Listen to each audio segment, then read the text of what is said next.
Hi everyone, good afternoon. It's 12 on the dot, keeping to time. My name is Esther and Anastasia Ilukholor. I'm the Director of External Affairs and Diaspora Matters Nigerian Student and Youth Association. And today we have a special guest who is going to be giving us some key and important information on how he has made it as we regards our topic for today, and also how he can advise us to also do the same thing. I want us to really keep the time today, so we're going directly into brief introductory or introduction of our speaker for today. Before, okay, 1 minute.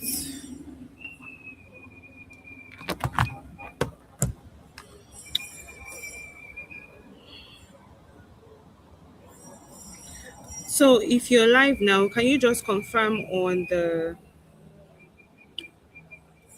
that you can hear me? Confirm that the sound is good, the lighting is good. I was feeling a bit out of the weather, so I decided to come outside today and do this webinar outside. I haven't tried a live webinar outside before, but I'm certain this will go well. So please type on the comment section to confirm that the sound and everything is going well. All right, so I'm going to be reading his introduction now. All right, ladies and gentlemen, it's my pleasure to introduce our distinguished speaker for today. Our speaker is a compliance and regulation analyst at Barclays Bank, United Kingdom, where he plays a key role in navigating the complex landscape of regulatory compliance, financial governance, and risk management. He is currently pursuing a Master's of Law in Business and Financial Law at the University of East London, further deepening his expertise in the legal and regulatory framework that shape modern financial institutions. His professional experience spans from legal research, policy analysis, and institutional reform through engagement with the ECOWAS Commission, the Policy and Legal Advocacy Center, PLAC, and the International Law Digital Fellowship. These experiences have equipped him with a unique perspective on governance, policy development, and regulatory best practices across both regional and international contexts. In addition, his legal and regulatory background, he has demonstrated strong operational and stakeholder engagement skills through his previous role as a guest experience associate with Mars Retail at M&M World London. Passionate about regulatory integrity, ESG standard, and strengthening systems that promote accountability and responsible business conduct. He is committed to advancing conversations that drive sustainable and ethical governance in both public and private sector.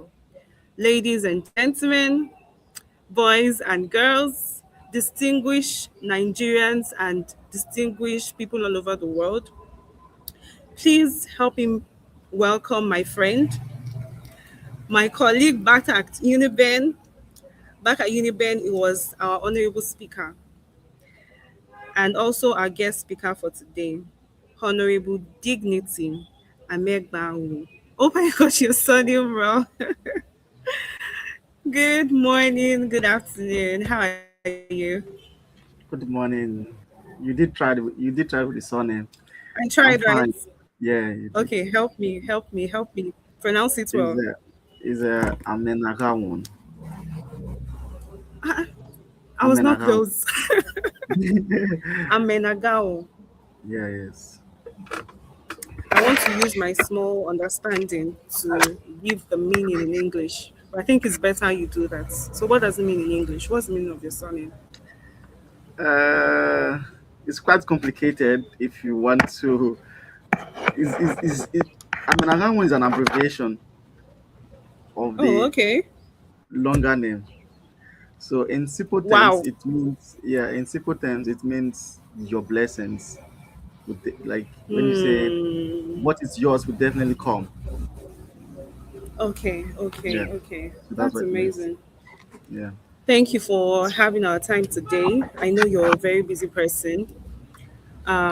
We are honored to have you, and the stage is yours now. Okay, thank you, Ambassador Esther. And first of all, I must commend the work you do with Messiah.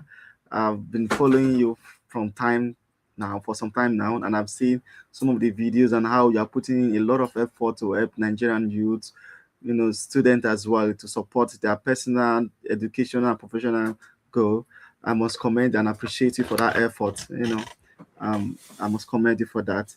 Going to our today presentation, like you told me, I'll be speaking on how Nigerians can, look beyond their current degree, their current courses that they have done in their first degree, how they can use it to pursue a further education, have master's degree outside the Nigeria system.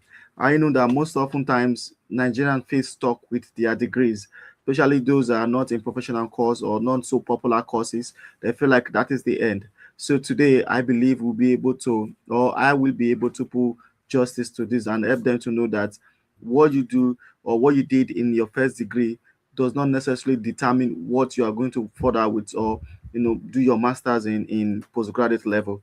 So I'll, with your permission, Ambassador Esther, if there are I want us to do it in such a way that it should be questions and answers. So you ask me your questions, whatever you want to know, and then I try as much as possible to answer them and provide solutions to them in the clearest manner.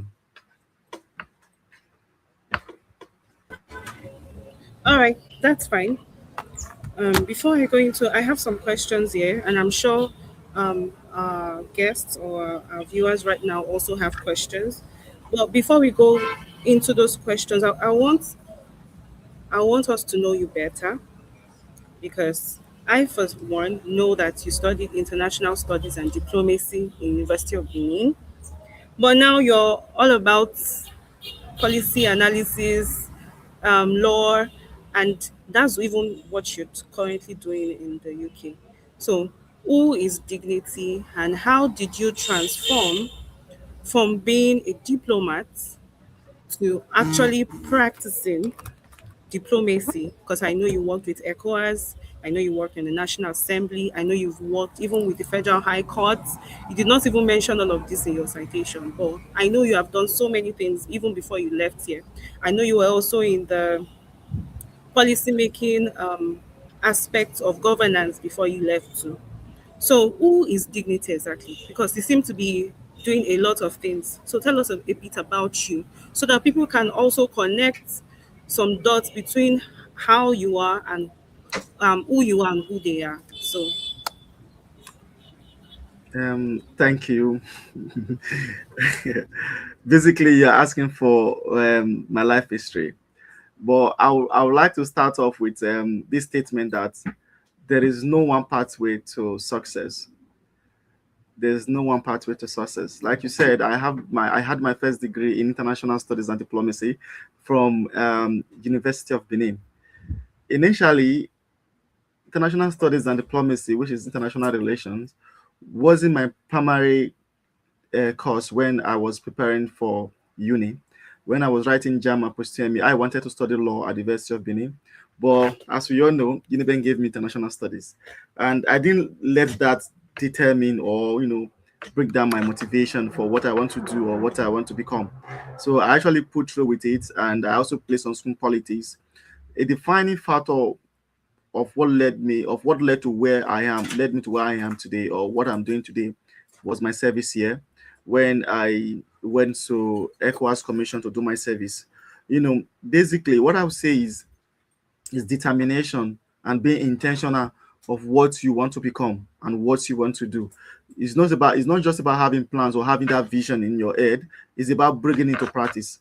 When I got to ECOWAS, I got exposed to a lot of things. I met a lot of professionals in the medical field, in the legal field, practicing working in ECOWAS Commission, where we expect to see people in international relations, where we expect to see people as ambassadors, in that field. But I with that experience, I came to understand that whatever you've studied, whatever you think you've had in your uni, your first degree, do not necessarily define what you become in life professionally or what you do professionally in life.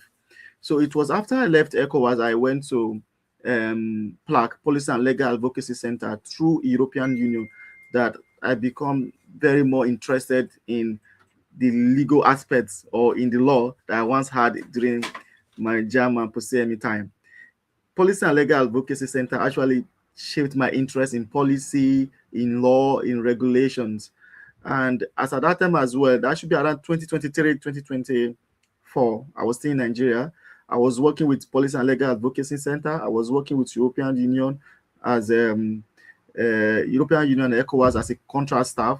I traveled to Ghana through ECOWAS Commission, traveled to Senegal through European Union, and I got exposure to so many things that ordinarily, being a graduate of international studies and diplomacy, sticking to that line, I wouldn't know. So with that, I wanted to do something related to law, something related to legal aspects of law. You understand? So that is when I started to make research, and I watched videos. I was really intentional. I met people, talked to people. I talked to my principal then at PLAC, Dr. Wonko Clement.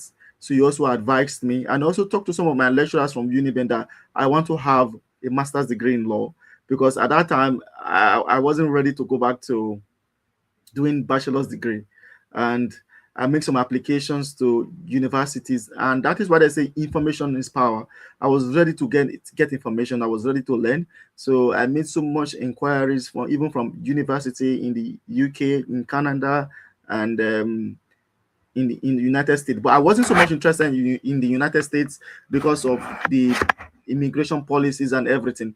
So I sent emails. Most times when I go online, I see courses, I make inquiries, and I send emails to this university asking them, this is my background, this is the degree I have, and I want to do masters in this course. I want to have a master's degree in this course. What can I do? What should I do? And surprisingly, I got positive response. And most of the time, most of the emails I got back, response I got back was like, it's not just about my degree, it's about my professional experience. It's about what I've been doing. It's about the skills I possess, and what can I show for the degree or the career or the professions I want to go for now. And luckily, I was still with policy and legal advocacy centers at that time, and I was able to use that my experience and some of the courses I did in my first degree, which was international law, administrative law. I was able to use that to write a very strong statement of purpose, which I used to apply. I applied for two universities at United Kingdom, the University of East London, where I'm currently schooling, and Bristol University as well. I got admission to study international law at Bristol University, and I got admission to study international LLM business and financial law at East London. And at the time, I was confused. Which one should I go for? Doing international law kind of bring together my background, my first degree background, and the future I'm looking at doing, which is law. But I also, like I said, make inquiries, right, ask the right questions, get the right information. It will help you to navigate the path correctly. So I asked questions, I talked to people. People told me that if I want to come to London, especially people that are already there, people that are in that position that you want to come to, so they are in better positions to give you that better advice. So I actually talked to some of these persons, and they told me if I want to come to United Kingdom and I want to come to London, it's better I do something business related and I do something in the legal aspect of business, which was why I picked LLM business and financial law. and the university was really impressed with my applications. Most importantly, it was my statement of purpose, not just my degree, my statement of purpose. And I was also able to get a reference letter from one of my lecturers back then in the University of Benin. That's Dr. Dandy from the Faculty of Law. So he gave me a reference letter that I did one of the law courses with the faculty, and I think I had A in the course as well. So all these things was what boosted my applications, gave me a strong application to get a degree, a master's degree, totally different from my background, totally different from my first degree. So it's not just about me. This is not particular or peculiar to me. Anyone can do this. Your first degree do not limit you. Your background or the course you did in your uni do not limit you to just that. You have a lot of opportunities out there that you can achieve if you have the zeal, if you have the that passion to do it. Anything you want to do, you can achieve it as long as your educational professional life is concerned. If you can think of it, if you can imagine it, if you can admire, see people doing it, if you can develop that motivation for it, you can do it.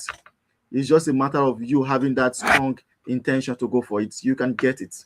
So basically, that's just a brief introduction about my journey and how I've been. That's really impressive. I know you are someone right from our Uniben days. I know you are someone that is very intentional about what you do, even when you decided to go into politics. I remember you told me then that you wanted to go into politics. But I know you're also a bookie, so I was shocked that how would you mix it? So you've always been juggling very big roles at the time. But from all you said, I know you said all of this in just like 5 minutes, but it's not even up to 5 minutes. I think like 3 minutes thereabout. But the time and effort, energy and resources it takes to put in all of this is a lot. So, in a nutshell, I want to ask a question. So you can just give a one sentence or a two-sentence response to this. Though you've already responded to it in your question, in summarizing your story, but for people who just joined or for people that want to get clarity on the best way to go about this, I'm going to ask this question. Many Nigerian graduates believe that bachelor's degree is not competitive enough for international master's programs. How can they position themselves as strong candidates despite this concern? Do you get the question or should I take it again? Yeah, I get your question. In a simple term, I would say that irrespective of your degree, irrespective of what you studied in your first degree, focus on relevant experience. If you have any career, any professional pathways, even master's pathways in your head, postgraduate degree that you want to do, find any relevant experience in that area and focus on it. Whether you're coming to the UK, you're going to United States or Canada or any part of Europe, they don't just look at your certificate, your first degree certificate. Most of you must have heard of statement of purpose, motivational letter. That is a huge aspect of your postgraduate applications. So when you have relevant experience, you have a strong evidence of you being in that profession you want to go into, that degree that you want to acquire in postgraduate, you are good. So you may not be in your degree does not matter when you are pursuing master's degree in United Kingdom or in Canada or United States outside Nigeria. It's not just your degree, it's your relevance experience. So your experience that you have, the skills that you possess matters a lot. Despite your background, you have courses like international business management courses, tech courses. With tech courses, you don't need to prove your degree. You have a degree in tech or in engineering. What they need from me is what have you learned, what skills you have, what certifications or voluntary work have you done in the tech industry that you want to pursue a master's degree in. If you're able to prove all this, even if it's volunteer, you're good. Basically, that is it, and that is what helped me. That is my story. Thank you. I was just about to ask you like a Yeah, follow-up question. What is the importance of volunteerism in actually getting a better or putting up a better statement of purpose? And you just responded to it. yeah, I think it's very important. personally that was one of the That's like one of the basic way to start, because not everybody has the opportunity to get into ECOWAS or to get into PLAC or to get into National Assembly. But there are always events for volunteering in all these places, even in the UN. Yeah. There's always volunteering opportunities, and one of the easiest way to actually get yourself in the kind of rooms and the kind of organizations that can boost your experience is through volunteerism. So Yeah. can you um mention some of the ways you volunteer that actually help to boost this your statement of purpose, that increase your chances of getting your current course you're studying in the UK? Um, I wouldn't, like I said, I wouldn't say I volunteered, but I was really involved in a lot of leadership roles. Apart from University of Benin, after the uni, some organizations wrote to me to support them, to join them because they were still growing, like Go Climates, some NGOs that I was actually kind of doing freelance with, helping them, not really voluntary, because when you volunteer, you have to be intentional, you have to be full time with them. Like, you don't have to be going to the office, even in your respective home, in your home, you can be working remotely with voluntary with organizations. I didn't really volunteer with organization. Basically, I worked like Plaque, ECOWAS, these were organizations that helped me. And then having good relationship with my lecturers. If not for my relationship I had with one of my lecturer in Uniben, Professor Dandy, I wouldn't have gotten that reference from him. Most time people just graduate and forget about their lecturers and forget about school. And then when they get stuck, they want to go back. How do I get that? How do I get this? That is another importance of keeping relationship, keeping good relationship. Till now, I still talk to more than 80% of my lecturers in Uniben. I still talk to them. Yeah, almost all of them, both HOD, Dr. Frank, Mr. Victor, all of them. And again, in your, This is to for Mr. example, Victor. yeah, we still talk. We still talk. And again, your professional, wherever you work, like another thing I want to talk about. For example, you work in a particular place and then you happen to leave that organization. Don't break that friendship. Don't break that relationship with your manager, with your HR, because you don't know when you will need them. A reference from them, a letter from them, even if you're no longer working there, we can change your life, can give you the opportunities that you are looking for. So basically, this is it. So you, like I said, you don't have to get, like you said, you don't have to work with ECOWAS, National Assembly, or go through the process I've been through for you to get where I am. Even in the little space, that little environment where you are working, take it serious. Be genuine there. Let the people like you, that when you come back and ask them for a favor, they don't have to think twice to assist you. Nothing is too small, no space is too little. Just give in your best and be optimistic about what you want. Okay. So we're having some questions from the comment sessions. I'll read the first one from Rebecca Jane. So she's asking, she said, wow, thanks for this. So does it mean when you study agriculture university, you can switch to nursing for your master's? uh, Agriculture, it depends on the area of agriculture. Okay. It depends on the area of agriculture. I have a friend that did fishery. I'm not so good with that, but I know that there are various areas in agriculture. Like there's horticulture, there's fishery, there's livestock. But I have a friend that studied fishery and something related to treating of fish and animals from Uniben as well, from Faculty of Agriculture. But currently, he's doing veterinary medicine in the UK. He's doing veterinary medicine in the UK because he once worked with a factory where they take care of this, where they treat um, the chicken, like poultry, in a poultry farm. So it was kind of taking care of animals, the poultry is there, and also had a fish pond. So he applied and he was able to get a reference from the organization where he was working, and he's studying veterinary medicine from agriculture. So it's not just about agriculture. It depends on the area, and you have to be able to link it in a way. It must not be like, for example, now I studied international studies and diplomacy, and I'm doing masters in law. If you look at it critically, I had a course that I did in law, which is administrative law and international law. So I was able to make reference to this. And then where I'm currently working, I'm working in policy and legal advocacy center. looking at that organization alone is all about policy and legal aspects.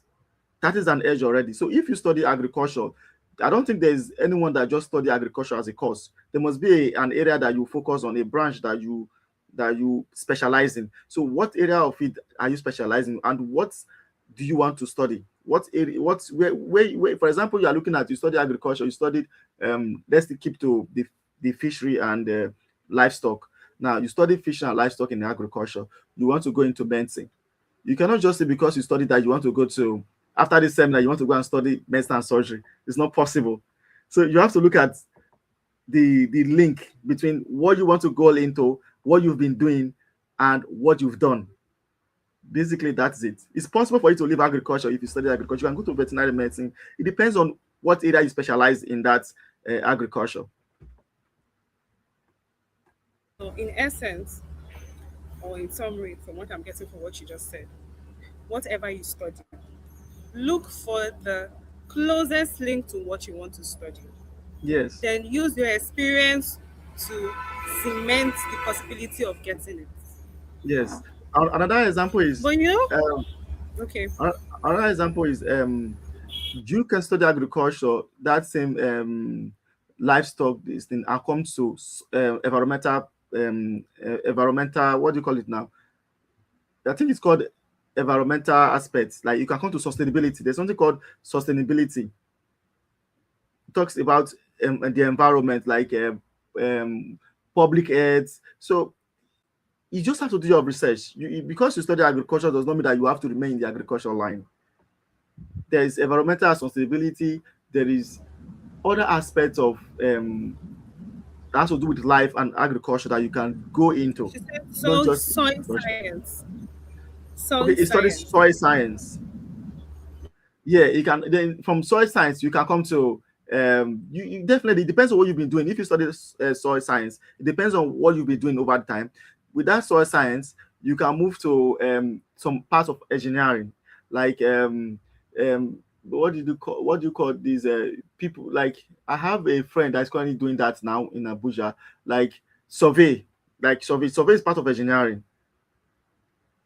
People that do survey, that do that has to do with land. For example, even in the construction industry, if before they do with soil texture to know the quality of the sand. If they want to build, they have to take those products to the lab, look at what what can fit in, what structure can come into that place. So you study soil science does not mean you should remain in agriculture.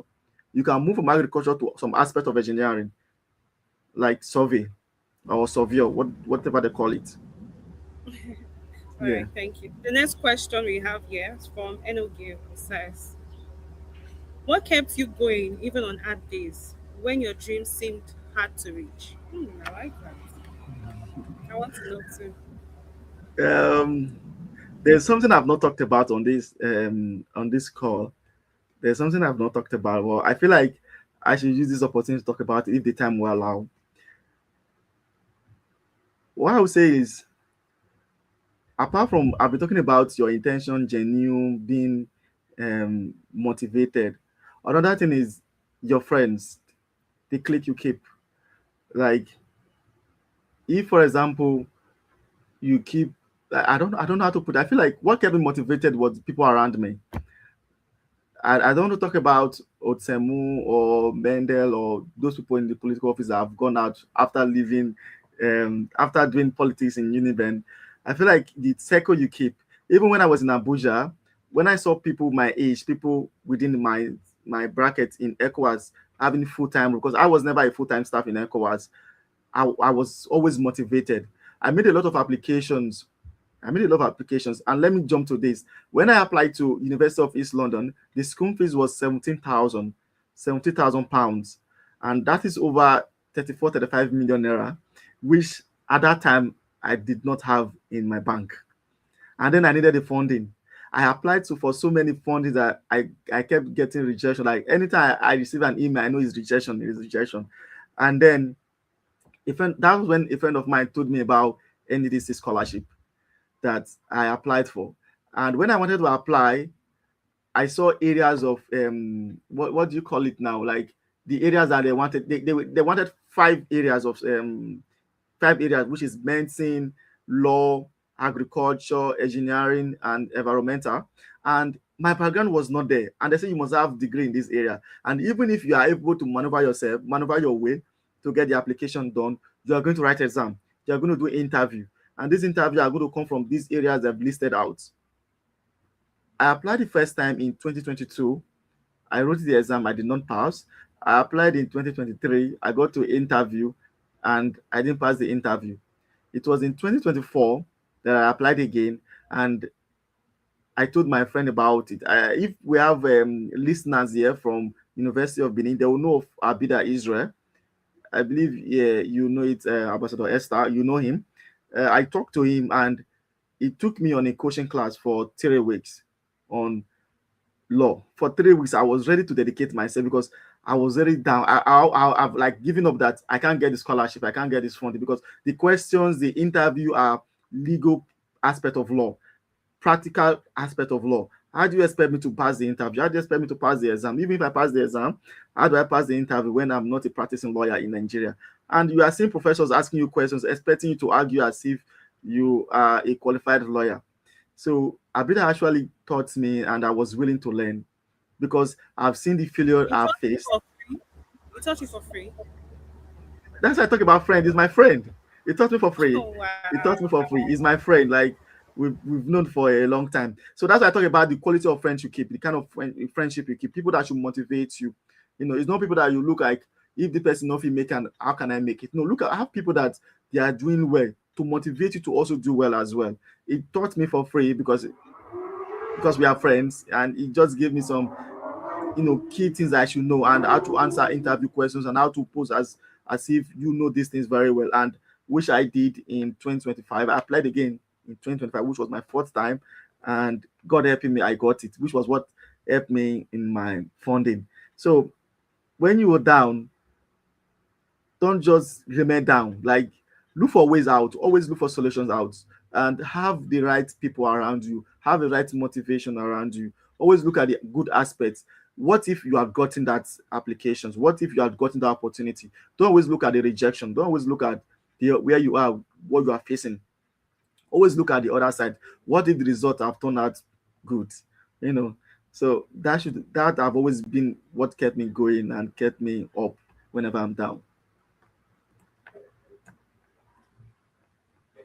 Thank you so much, Honorable. I'm feeling like maybe I should start checking my contact list again Uh, because yeah, it's very important. And one thing I'm going to say here, I don't know if yes. it's okay with you. You are one of the person that always send me scholarship links. Sometimes I'll feel like I'm not even finished the other one. You have sent me another one. Can I just calm down? I've not finished healing from the. We are sorry, you are not picked for this one. You have sent me another one. So when you are saying have friends like that, I want to publicly say that you are that kind of friend, and everyone needs someone like you in their circle. And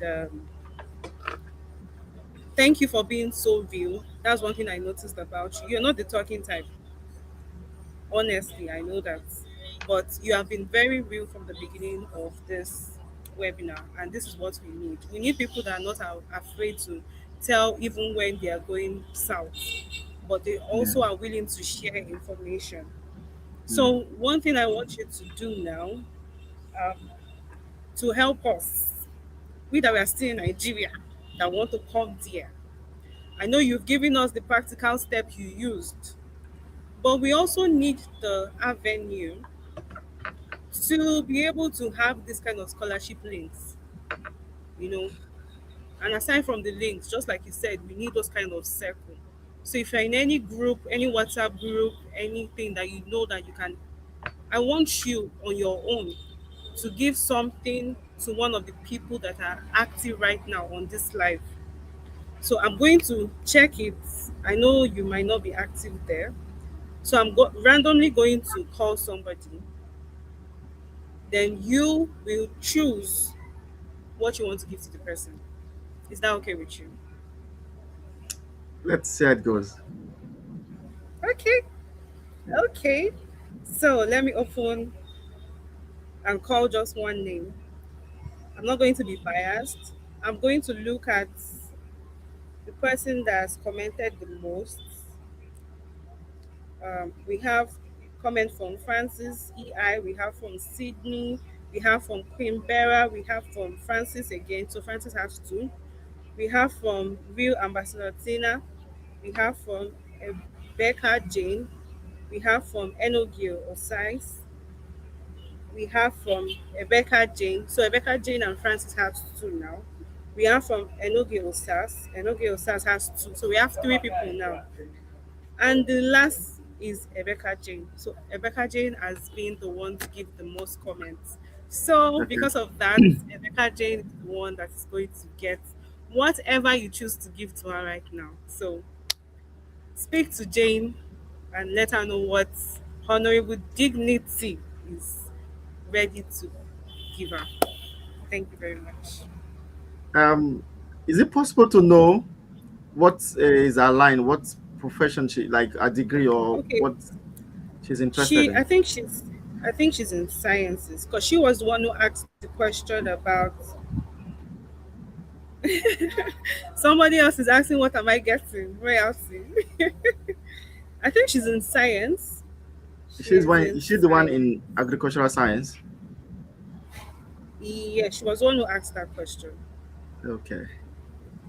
Yeah. I think it's Jane, if better you are here, please confirm. if she's still on the Confirm what your if she's still online. I think I'll give her um an open opportunity, whatever she wants. oh Let her wow. decide. Yeah. Why did they not choose me? I think I'll give her the Oh open my opportunity, goodness. whatever she wants. Are you serious? Yeah. Oh wow, that's amazing. Thank you so much. Yeah. So Jane, if you can hear, please don't let this pass you by. Please just comment immediately and tell Honorable Dignity. He said anything you want, he will give you. That's very hmm. Okay. I'm looking at the comment section. Okay. While you looking at the comment section, if I can quickly say one or two things, is when you are making applications, people don't understand how the system work in the United Kingdom or outside Nigeria. People always look at their degree apart from like the course they study. Always look at their what your their grade. Like I had two had that class. What can I do with that? With two, can I get scholarship? Most of the scholarship are always talking about first class, so on. That is not a yardstick for you to give up as well. Not all Okay. universities are saying you must have first class or you must have 2-1. Not all courses require you to have the first class or 2-1. Not all scholarships require you to have 2-1 or to have first class. Most Nigerian scholarship that I applied for, I applied for so many fund like I applied for so many funds like it got crazy. Like in a day, I must receive rejection. I applied to FCB, that is Federal Scholarship Wow. Board. I applied to NDC, PTDF, this shared partnership scholarship with Nigeria and Hungary, Nigeria and Russia. These are so many scholarships, especially most Nigerian scholarship. They don't really capitalize on your degree. Sorry, your grades, whether 2-1, Okay. 2-2 or not, is your ability to pass the exam because you must write exam. So when you pass the exam, that's when they now look further into your applications. And when you score good grade, they don't really look at your grades. Fundings that look at grades are university fundings that look at your grade 2-1 first class or not. So no matter your grades, don't let that despair you. Don't get discouraged with your grade. Make the applications, have that mindset as well. I just want to quickly ship that in as well.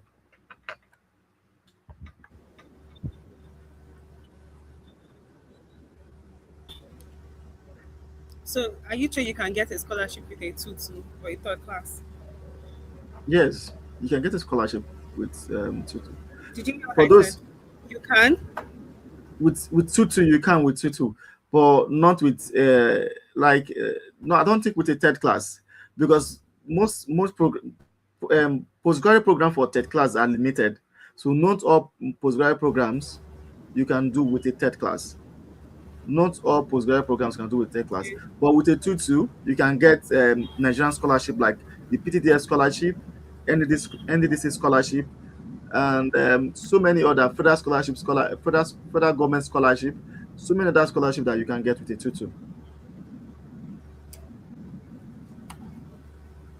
And also, I would like to advise that everyone from each state always follow up with what your government is doing, especially in the education sector. Because I realize that most people don't even know about the scholarship that their state governments put out. So That's don't correct. think all politicians are doing is just stealing money. Some people are actually working. So always try to look for information, research for opportunities for people for graduates from Edo State, for instance. So you'll be so shocked at the kind of opportunities you can get. Okay, we have one question, but let me read what Jane wrote first. She said, I studied biochemistry and I'm looking at starting BS in nursing in the UK. If that's you, Honorable Dignity, can give her advice on the cheapest school and maybe available scholarship and dash her money. So that's from Jane. That's not a problem. From biochemistry to nursing, is it? Did she say BSc or MSc? B, I think it's BSc. She didn't specify, but I think it's Okay, I think BSc. it should be MSc. I think it should be MSc because she already have. I don't know, but whatever the case may be, you can give her my contact. You can reach out to me on WhatsApp, and Okay. for PP University, I think I have that because I don't think depending on the country she wants to go to. I'm not so familiar with Okay. Okay. university in the United States, but for Canada, United Kingdom, and Europe, I can give her good, affordable university that she can, depending on her pocket, she can go to, and I can give her good recommendations with that. And for fundings as well, biochemistry is good with fundings. There are some fundings that she can get with biochemistry, so I can give her that caution if she will be willing to have that time. Okay. So Jane, you heard that. What about the part that she said she dash her money? That's not a problem as well. How much is she looking for? Ah! Oh my goodness, Jane. Okay. If you want to do I'm that, going to share. if if you want to do that in your program, that is Oh fine. You no, can ask. no, you people You can should. ask her if you can Eh? do that. If you want to do that, if it's ethical for you to do that on your live program, you can do that for Okay. her now. You can ask for her details. No, I That's not a think problem. I should ask for her details. Okay, what I'll do, you've asked me to share your contact with her, so I'll do Okay, that. And I trust you. You're a man of your word. When you say you will do I will something, do you that. do it. Yeah. So let's not spoil Jane's. God has butter our bread today. Congratulations, Jane. I'm going to send your contact to Honorable Dignity. And I'm going to be very honest. He's Yeah. very nice, he's very jovial, but he's too serious. So if he sees any sign of unseriousness in you, I promise you, he would not respond to your chat again.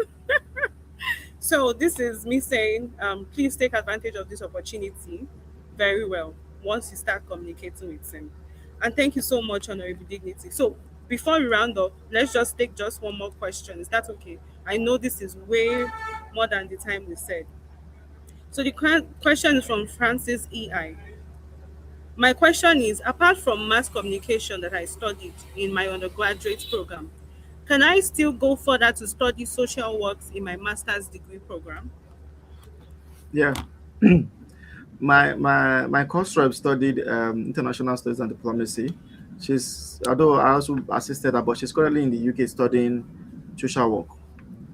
So social work is like a free course that, like I said, in your applications, in your motivation or statement of purpose, you should be able to state there, clearly that you are interested in this program that you want to go for.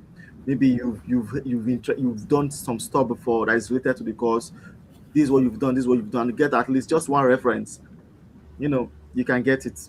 So with mass communication, social work, it's not just mass communication. With any degree you have, you want to migrate to social work in the UK, in Canada, in Europe, it's one of the easiest course you can get with the right applications. Okay, With okay. the right Most applications. people don't even know that. Thank you so much for that. Yeah. All right, we've come to the end of this webinar. I'm so sorry it took longer than we said it's going to take. Thank So, you. Oh, you have something to say? yeah, to Please go conclude, ahead. to conclude, I want to say something. A lot of people talked about traveling out, having not having enough information, not having the right information.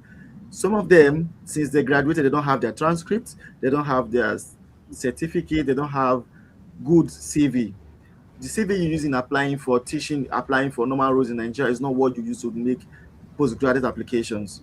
So when to show that you are serious with your postgraduate programs in outside, I mean postgraduate program outside Nigeria, one of the criteria to show is having the right documents, having your transcript ready, having your certificate ready, having good CV and your international passport. You see these four items is when you have them that you show that you are ready to really embark on the journey. Until you have them, you are just talking, you are not ready. So if you don't have, if you're on this call or you join this meeting later, if you don't have your transcript ready, your university certificate, your CV, and at least a statement of purpose, you are not ready. You need to get that document together. So that was my final statement for this meeting today. All right. Thank you so much, so much for taking time out of your very busy schedule to answer the call of Nigerian students and youth today. We appreciate you. We love you. We are proud of you. Keep raising the bar for us. And I pray that the good Lord that has brought you this far will take you to bigger, bigger, bigger levels in Jesus' name. Thank you so Thank you much, so Esther. much. Thank you. It was a nice You speaking with you too. and meet everyone. Bye. It's amazing. Yeah. Bye.